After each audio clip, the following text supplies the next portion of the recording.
Hey, welcome everybody to the DBC Inc. Thursday night professional development session. We are glad to have you here with us. I have a special guest tonight, and all the way from the East Coast, we have Jonathan Alsheimer with us. Jonathan, welcome to the show. What's up, Dave? Glad to be here, man. I'm excited. I appreciate the time, and I love talking education, and who better to do it with than the captain? Let's go. Right on. I'm excited too. Hey, as you are popping in here, let us know that you're here. Throw your name over in the comments. Let us know where you're coming from tonight. And everybody who puts their name over in the comments, you'll be entered to win a book. And that book that you can win tonight is this one right here. Next Level Teaching by our guest, Jonathan. It's fantastic. It's wonderful. You'll get all kinds of great ideas from the book. So Next Level Teaching is up for grabs tonight. And so throw your name in the comments. Oh, Tara, number one, into the comments. Tara, I don't know. I don't think I'm going to be able to choose you as a winner, though, Tara. So, what's up, Tara? Yeah. Well, thanks for joining us. We appreciate you popping in. Tara is usually hosting Thursday nights, but so she's taking comment duty today. So she's running the comment stream, and I'm on air, and so that's the way that we're doing it. And oh, what is she? She's already complaining over here. Awesome. Yeah. Okay. It's all right. Well, if no one else joins, Tara, then who knows? You might be our winner tonight. I'll send you a book. Maybe I'll even throw in a Teach Like a Pirate sticker for you. There you go. So, Jonathan, for those who do not know you, who are tuning in, let us know a little bit where you work, where you're from, and kind of what your education context is right now.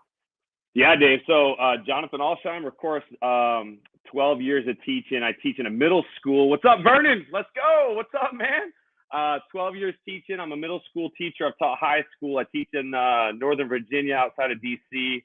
I'm at Fredley Middle School. My principal, Hamish Brewer, of course, we all know him. And, of course, author of Next Level Teaching. And I get the opportunity to run around and speak a little bit, which is cool. But I love working in the classroom with kids, and student engagement is my jam, and working with kids that are 12 years old, 13 years old, who just love jumping into the classroom, mixing it up, having a good time. And it's exciting to be in a classroom with kids that are fired up about learning. And of course, I get to teach American history up until World War II and modern day history, which we're just about to jump into World War II next week. So what it's all about, man, just having a good time. Yeah, and it's funny as you said that. Unfortunately, my mind immediately went to you said we're just about getting ready to jump into World War II. I'm thinking to myself, Oh my God, we're just about ready to jump into World War III, man. Like, what's going on? I know. Stressful to watch current events right now, but I think that's probably thinking about being a classroom teacher right now. What a great opportunity to show them history going down. Right? Yeah, absolutely. And that's the thing, man, as tough as it is right now with current events as it is unfolding literally as of last night. And then, of course, this morning, like we were having a conversation today with my students. They were like, Mr. Alsheimer, did you hear the news? And of course, we tied it into, we're going to get into the Cold War and what goes on with World War II and things like that. But my kids were so locked into the conversation, obviously because it's current events, but also because of the things that we've already talked about and kind of my intro into different things. They know a little bit about it. They've been doing their own research on things because they know what's coming up in the content. And then all of a sudden, bam, here we go. Talk about connecting with what we're literally teaching. And now the kids are, when we talk about like living history, we're talking about in the classroom, like experiencing it now. We're literally living it right now as it unfolds. Yeah. And so it's just amazing to, I was talking to my son Finn yesterday, and the first thing Finn said, I had the TV on. We were watching some of the updates and some of the video footage, and Finn and friends were saying like, "This is really weird because if there's World War III, it's going to be streamed live." Yeah, literally. It's just an entirely different scene. But yeah, you're right. What an unbelievable way to show kids that this stuff matters. As Sean put up, these current events, it's why it's so important. We know our history. Absolutely the truth, Sean, because this all ties into everything that's happened in the past. Jennifer, thank you for joining us. I see Kristen is here tonight. Jennifer says enjoyed having you chat with the staff. And are you kidding me that the right leader is here? Like Vernon is in the house tonight? Yeah, the man's in the man, the myth, the legend. Vernon, what's up, brother? Yeah, and by the way, Sean, you're right about this, but Kristen did jump in, snuck a comment in there. It wasn't the first comment like usual, but definitely snuck a comment in there. So yeah, it's all good. All right. So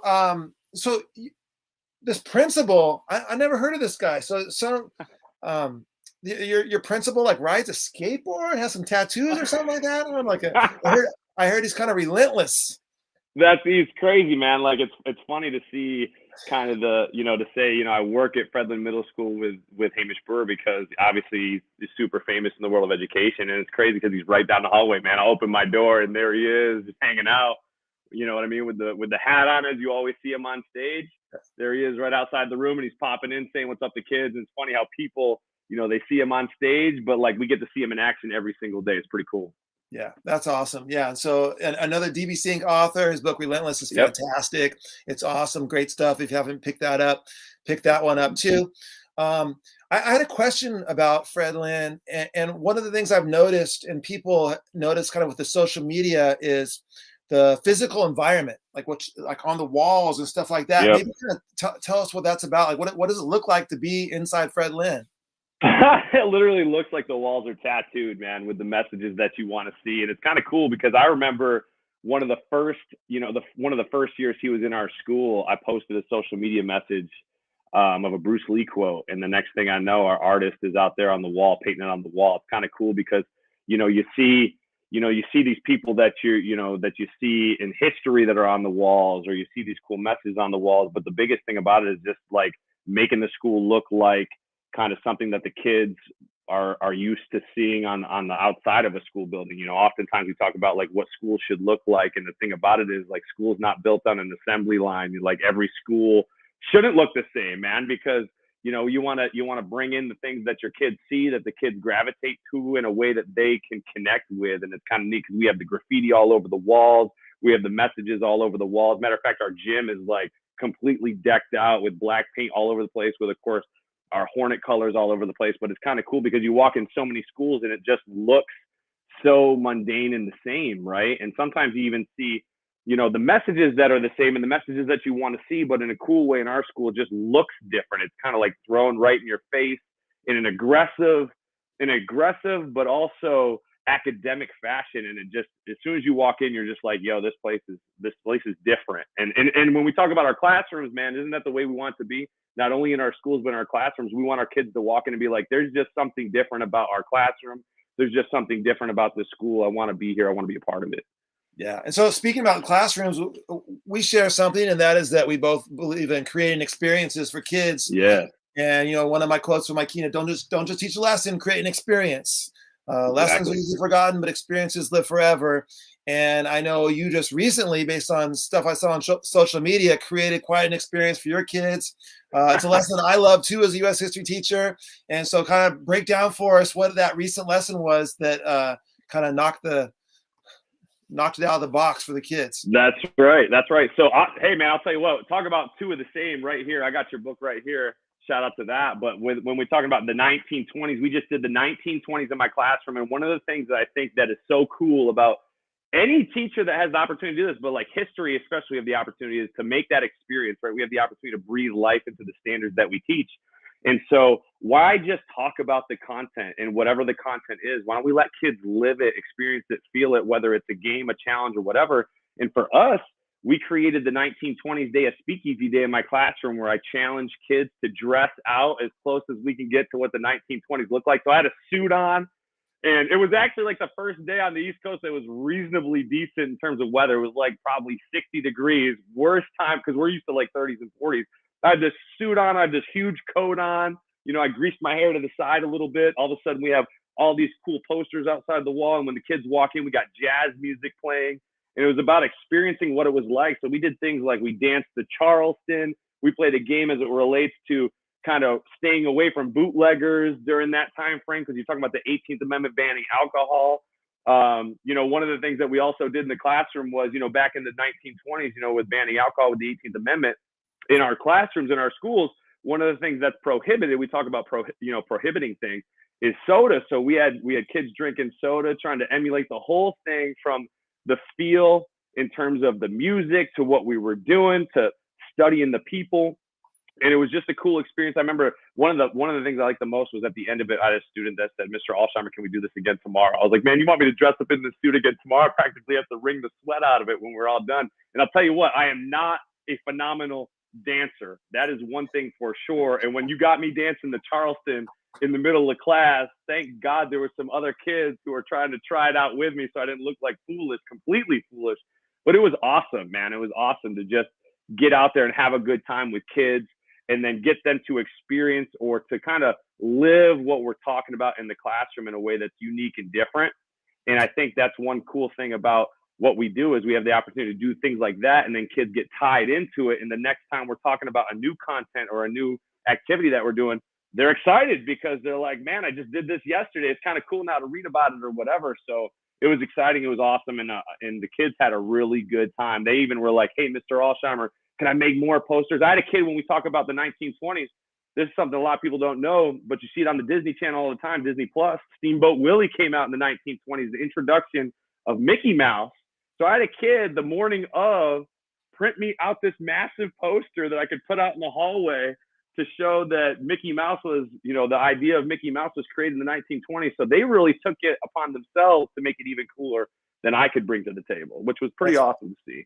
Yeah, kids will blow you away if you give them the chance. That's awesome. I love that. Yeah. And so, first of all, Jennifer, thank you for the shout out of the book. I appreciate that. And Sean says we need to do some flagpole sitting. Sean's trying to get us to get a whole new insurance policy for our class or something like that. We did, actually. It's funny. We did that a couple years ago. Now with before COVID, I have chairs, and I said, well, we can't exactly sit on flagpoles, but let's try to, when you talk about those social things that people were doing, I said, how many people can we get on a chair? And how many people? We had kids hanging off of chairs, holding the hands, trying to stay on. It was awesome, man. Yeah. Just getting kids smiling and laughing. And also mentioned the lingo. That was one of the things in the lead up to the Speakeasy Day. We used to do stuff like that, like have them create a scene, a skit in current lingo and then 1920s lingo and deliver it both ways, and so you get to see how that would change. And it was kind of fun for them to learn the slang of the 1920s and all that. Legitimately, yeah. Like today I had a student say, because we were doing that too, and the kids were like, "Mr. Alsheimer, I can't understand. It's like a whole nother language." I was like, "Hey man, you bring those people to today and have them speak in today's, slang and things, they would have no clue what you're talking about." But it was kind of funny because we did the same thing, man. I love to see and then the kids start to use the slang a little bit sometimes. Like, that's the bee's knees. Yo, we were saying that today. We're like, man, that's banana oil, straight up, man. They were laughing hysterically. It was great. Yeah, and so Tara's calling you out. Tara says we need to see some video of this dance experience. So you know what? I will 100%. I got one of those for sure. I got one of those. I'll post that for sure. It's not pretty though. Don't expect much. And so yeah, so that's hilarious. Got to get that video going. Yeah, so the speakeasy lesson, that sounds fantastic. Absolutely love it. And I noticed that you're wearing a shirt tonight. And maybe tell us a little bit about what this shirt is. And this is something that I love that you did with your students this year. And maybe tell us a little bit about that. So the last time I was on the show, actually, I was telling Tara about this idea, because when we talk about engaging students in the classroom, we always talk about content. And although I tied this into content, one of the great ways that we can get kids engaged in what we're doing in school is creating community projects that actually help the community. And I'll tell you what, man, kids love the opportunity to help people. And so what we did was we were studying the Industrial Revolution and big business and people, Carnegie, Rockefeller. So typically what I do is I create a experience within the classroom where kids build their own businesses from the ground up with their group. And I mean, legit, they have to go through the work. What are you selling? How are you making money? How are you building revenue? Where are you getting the resources from? Things like that. And this year I said, all right, let's try something different. Let's create a nonprofit in the classroom with the similar aspects. And I said, okay, how about this? And I told a story about how my daughter was in the hospital sick post-surgery, and she got a hospital box with some goodies in it. And I said, how about we do this as a group, as a class over the next couple of weeks? Let's create a nonprofit where we raise money to get resources, just like we're talking about in business, just like we're talking about in the classroom. And then let's do something great at our local hospitals and then move forward and donate some money to St. Jude's. So what happened was we created, from kids to kids, right out of my classroom, a fake nonprofit, as it is, created in the classroom, and kids legitimately did research on things that we can get to put in these boxes, from stuffed animals to coloring books to crayons and all these different things.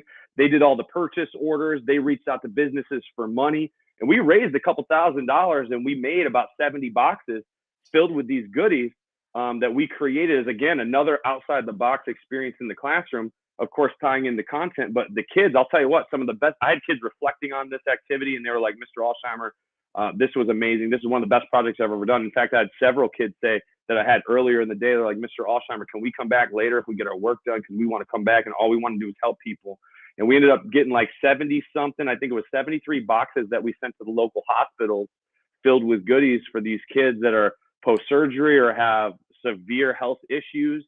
And it's amazing because when you put that out there for our kids in our community, man, our kids were like, willingly, I'll put flyers around my neighborhood. I'll do this. I'll do this. And we ended up being on the local news, the DC Channel 9 News, actually USA Channel 9 covered the whole story about some kids right before the holiday season going the extra mile for their local community and helping kids in hospitals. And it was pretty amazing because I told the story of my daughter to my class, and my kids were like, let's go, let's eat it up. Let's do everything possible to make this work. And then we ended up with almost $1,000 to donate to St. Jude's Children's Hospital. And I said, where do you guys want to donate the extra funds that come in after we buy all these goods? And the kids know my mom has cancer. She just got done with her last bout of radiation on Friday this last week. And they said, you know what, Mr. Alsheimer, we had another couple of students with some family members with cancer. They said, let's donate to St. Jude's. So that's what we did, man. And it's amazing because it was a cool thing to bring to the table. We do a lot of community projects at Fredland Middle School. We do canned food drives and sock drives for the homeless.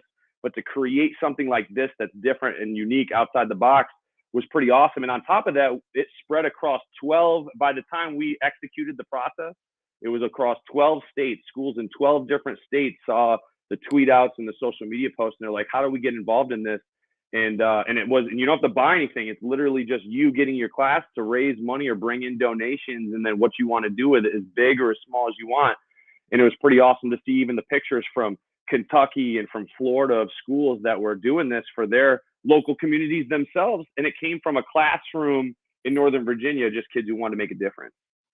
Yeah, that's fantastic. I love that whole concept of taking the learning beyond the four walls of the classroom and they're making an impact on the world and seeing that what they can do to make an impact on the world. And as many people in the comments have mentioned, they're never going to forget that. That's going to be a and one of the life-changing project. And one of the coolest things was I had a kid say to me, they're like, one of the things that you don't think about as a kid, and this was amazing that they said it like this, was that even at our age, we can impact the world. And even at our age, we can make a difference. And that, to me, that was like eye-opening for me as a teacher to see a kid recognize that. And it was multiple kids that said it in multiple ways, but the fact that they recognized that even at their age, no matter if you're talking about kindergarten kids all the way up to high school kids, but at that age, that they can impact the world rather than talking about let's change the world or talking about this or talking about this. People talk too much about things. Let's start doing it. And that was the thing that we talked about. Like, let's stop talking about stuff. Let's start being the change we want to see. And man, it was awesome to see kids just dive in head first. And the cool thing about it too is this, when you get kids doing things like this, then all of a sudden they can't wait to come back into the classroom.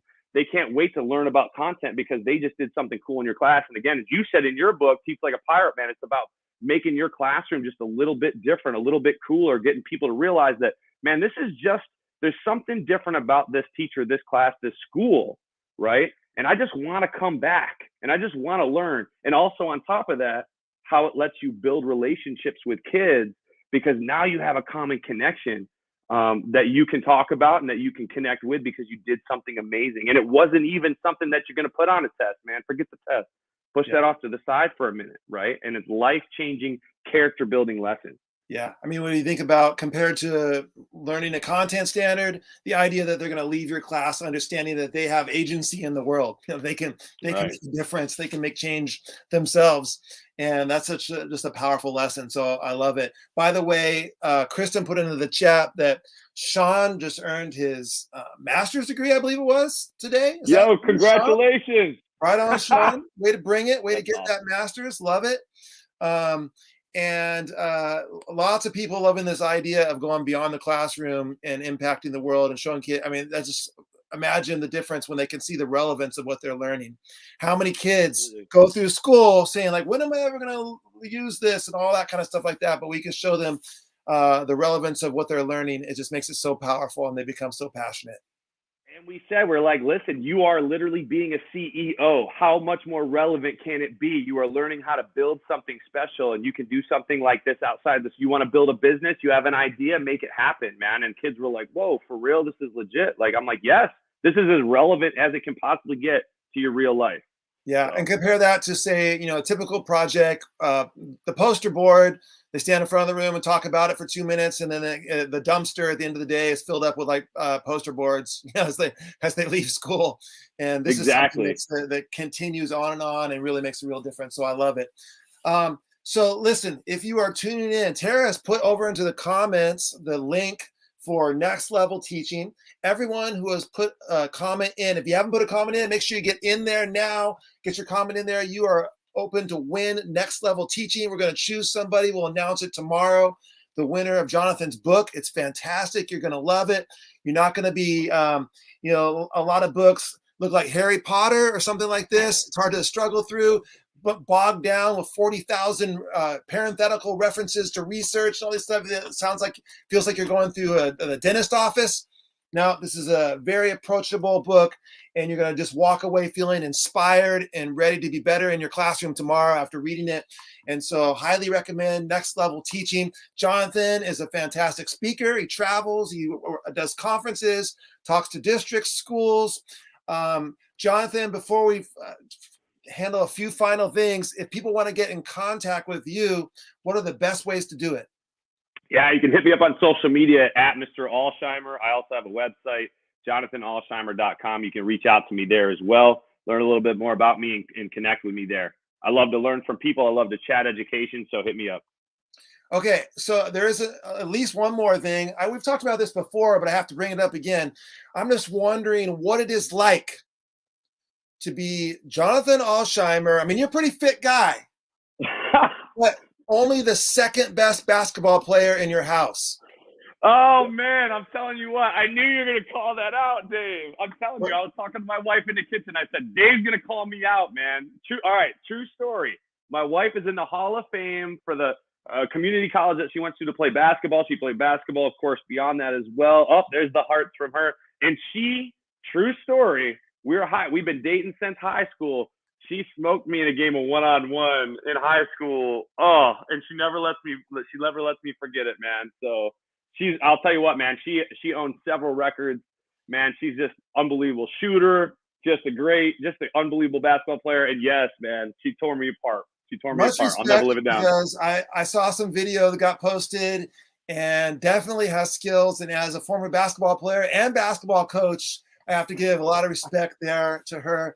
And of course, we can't let these guys like Jonathan get too big of a head. Sometimes you got to take them down, got to cut them off at the knees a little bit and bring them down to size. And so I appreciate that you did that. And we always have to make sure that he keeps it real. As he's out there speaking on these stages and stuff, but we still got to let people know that his wife took him down one-on-one. 100%, man. Got crossed up hardcore, dude. Hey, so speaking of the fitness thing, I'm on the fitness grind. Tara's on the fitness grind. You're on the fitness grind. What are you up to lately with the fitness? What's going on? Yeah, so I'm literally I'm getting started right now, trying to train for a half marathon, the Marine Corps half marathon in Fredericksburg, Virginia. Man, I'm telling you what, I've been trying to get David Goggins to come to Fredericksburg to run this bad boy with me, but I'm excited. I've ran a half marathon before. I'm no ultra marathoner, man. I'm not a power lifter, but I'm like a mixed martial arts, baseball player, basketball player, jump high, run fast for a short period of time. I am certainly not a long distance runner, man. But here's the thing though, no matter if we're talking personal life, professional life, just for growth, I'm all about trying new things and challenging myself. That's the biggest thing. The greatness happens outside the comfort zone. So I'm going to put myself in a very uncomfortable position running this half marathon in May in Virginia. And it's going to be like 900 degrees, humidity off the charts. I might have to drag myself across the finish line, but we're going to make it happen. That's the game plan right now. All right, we're gonna follow this journey, hold you accountable. We're gonna see what happens on this. I dig it. I dig Yeah, it. I'm going to 100%. need the cheering section. Let me tell you what. Yeah, all right. Hey, I see Janice has popped in here. Thanks. Yesenia has popped in here. Thank you so much for joining us. We really appreciate it. Jonathan, it has been awesome to chat with you tonight. Love what you're doing in your classroom out there. Love that project. So inspiring. And hopefully people will pick up next level teaching, pick up some of your strategies, techniques, and just pure inspiration. And like we said, be better for kids next week. So that's what it's all about. And so Appreciate thank it, you Dave. so much for joining us. And everyone who's watching, we appreciate you tuning in every Thursday night. And we'll be back here next Thursday, same time, same place. Probably Tara, we can't give Tara 2 weeks off in a row. Got to get her back on screen again. So, but we appreciate you running the comments for us, Tara. Thank you, Tara. Wait a second. Who's this guy? Ah, there you go. My brother Dan, what's up? Also did my cover. One of the best artists on the planet, Dan Alsheimer. What's up, my man? Appreciate you joining, brother. All the way from New York. Let's go. Yeah, cool. So it was awesome working with Dan to pull this cover together, and love it when we can make a special connection like that with a family member for the cover. We have a couple of those where we've had family members help out with covers, and Dan did an awesome job with this one. He did. He's the man. Yeah. All right, everybody. Have a wonderful rest of your Thursday in the week. Well, with a beautiful Friday. Have a great weekend, and get ready to do it all again next week. Bye, everybody. Thanks for joining.